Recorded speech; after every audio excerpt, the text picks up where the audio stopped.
Leo tutakuletea uchambuzi kuhusiana na madai ya Marekani pamoja na Israel ya kuhusiana na utengenezaji na urutubishaji wa madini ya uranium ambayo yanatumika kutengeneza nyuklia huko Iran.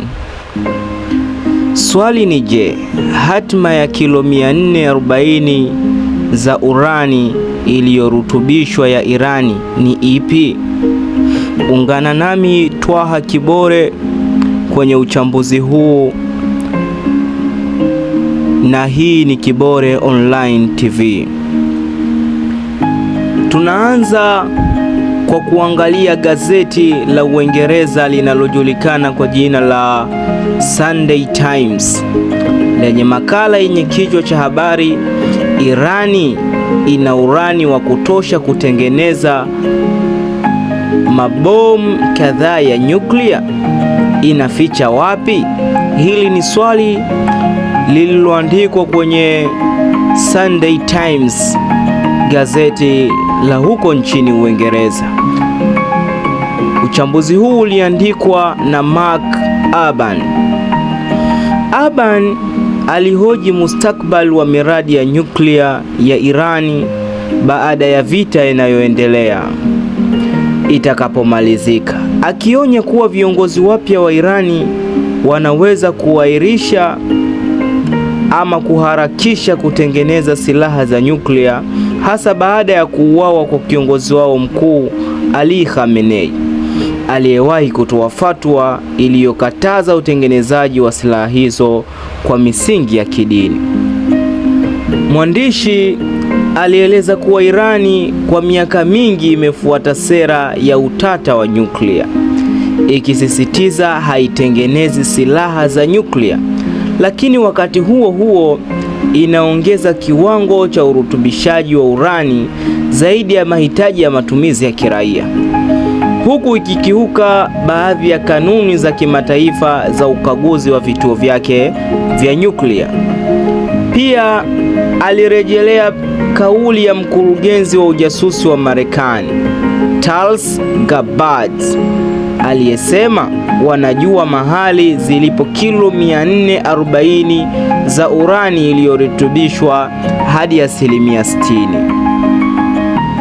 Mwandishi anaibua kitendawili.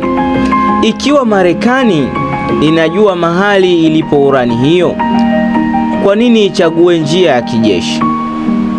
Anarejelea kauli ya Rais Donald Trump kuhusiana na msimamo mkali wa Irani na juhudi zake za kuendeleza mpango wake wa nyuklia, akidokeza uwezekano wa kuwepo kwa miundombinu mipya ya siri karibu na kituo cha Natanz. Aliona kauli ya Trump kama ishara kwamba Iran imejenga kituo kipya ndani ya mlima Bekas karibu na kituo cha Natanz kilichoshambuliwa, na inaendelea na tafiti zinazohusiana na silaha za nyuklia. Kwa mujibu wa ujasusi wa Israel, mwandishi alibainisha kuwa kama Irani ilivyokataza mpango wa amani wa hoja 15 za Trump, inaweza pia kupuuza mfumo wa uangalizi wa shirika la kimataifa la nishati ya atom IAEA unaolazimisha kutokutumia urani kwa madhumuni ya kijeshi. Alinukuu onyo la mkurugenzi mkuu wa IAEA Rafael Grossi kuwa hata vituo vya nyuklia vikiharibiwa, Irani inaweza kujenga vingine. Makala hayo yalionya kuwa kilo 440 za urani iliyorutubishwa zinatosha kutengeneza takriban mabomu 10 ya nyuklia, na huenda zimehifadhiwa katika kontena 18 hadi 20 za chuma, kilo moja ikiwa ni ukubwa wa mtungi wa oksijeni unaotumiwa na wapigaji mbizi.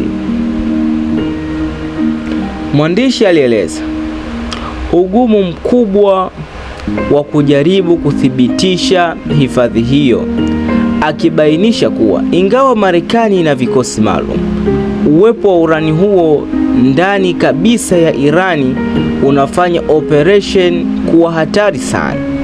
Alikumbusha pia kushindwa kwa operation ya Marekani ya mwaka 1980 ya kuwaokoa mateka nchini Iran, Operation Eagle Claw. Tunageukia jarida la Uingereza la Sector ambalo lilichapisha makala kuhusu shambulio la kombora lililozinduliwa na Wahouthi Jumamosi jioni dhidi ya kusini mwa Israel, yenye kichwa shambulio la Houthi linatishia kuzidisha matatizo ya Trump na Jonathan Sacredo.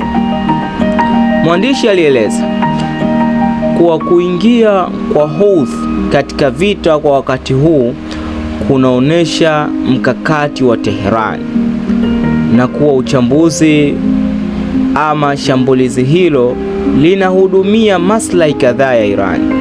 Kwa mujibu wa makala, shambulizi hilo linatatiza uwekezaji wa vikosi vya Marekani katika bahari ya Sham, kwani harakati za kijeshi lazima zipitie mfereji wa Suez, bahari ya Sham na mlango wa Bab al-Mandab, maeneo yaliyo katika hatari ya mashambulizi. Pia mwandishi anaeleza hili kama udhaifu ambao Irani inataka kuutumia, akiongeza kuwa Houthi wana uwezo wa kijeshi wa kutishia usafirishaji wa majini, ikiwemo makombora dhidi ya meli, drone, boti za kasi zenye milipuko, hata mabomu ya baharini. Mwandishi wa makala hayo anaona kuwa hali ya sasa ya jeshi la wanamaji la Marekani imeunda pengo ambalo Irani inajaribu kulitumia ili kupata faida ya kimkakati. Kwa mujibu wake, manuari ya kivita ya USS Gerald Ford bado haijawahi kuwa tayari, kwani iko katika matengenezo kwenye kisiwa cha Crete, huko manuari ya USS George W. Bush ikiwa bado inaelekea bahari ya Mediterania. Pia mwandishi anaeleza kuwa operation yoyote ya kijeshi ya Marekani dhidi ya Irani itahitaji kuimarishwa kwa nguvu za majini katika eneo la Ghuba, jambo ambalo kwa upande wake linahitaji kupita katika maji yanayodhibitiwa na waasi wa Houthi. Kwa mujibu wa mwandishi, hata kupelekwa kwa vikosi vya Marekani katika bahari ya Sham ya kaskazini karibu na ardhi ya Saudi Arabia hakutaondoa tishio hilo, kutokana na uwezo wa makombora ya masafa marefu ya Houthi kufika maeneo hayo. Mwandishi anaona kuwa shambulizi la Houthi linaweza kutafsiriwa kama ujumbe wa kuzuia unaolengwa kwa wapiganaji wa kimkakati mjini Washington, ujumbe unaobainisha kuwa Irani inaweza kuendelea kuweka shinikizo kwa kufunga nyanja nyingi za mapambano kwa wakati mmoja.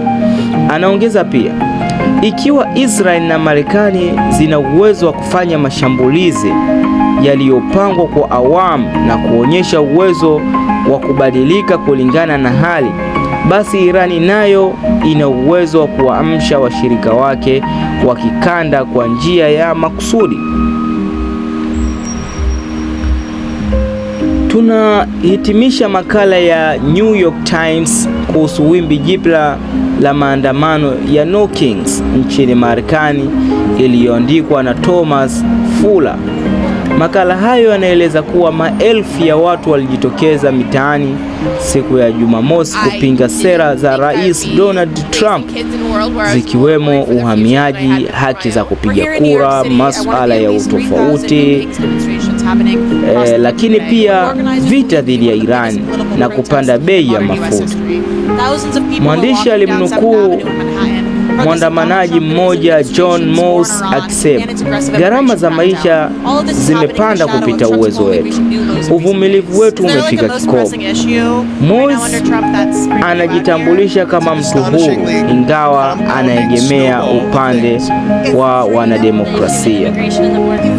Mwandishi wa makala hayo anaeleza kuwa maandamano hayo yanaonyesha mchanganyiko wa hasira ya kisiasa, kiuchumi, huku wapiga kura wakiendeleza kuchoshwa na sera za uhamiaji na vile hali ya kufadhaika miongoni mwa raia kuhusu kupanda kwa gharama za maisha, hasa kutokamana na kupanda kwa bei ya mafuta. Hii ni Kibore Online TV na mimi ni Twaha Ibrahim mwana wa Kibore.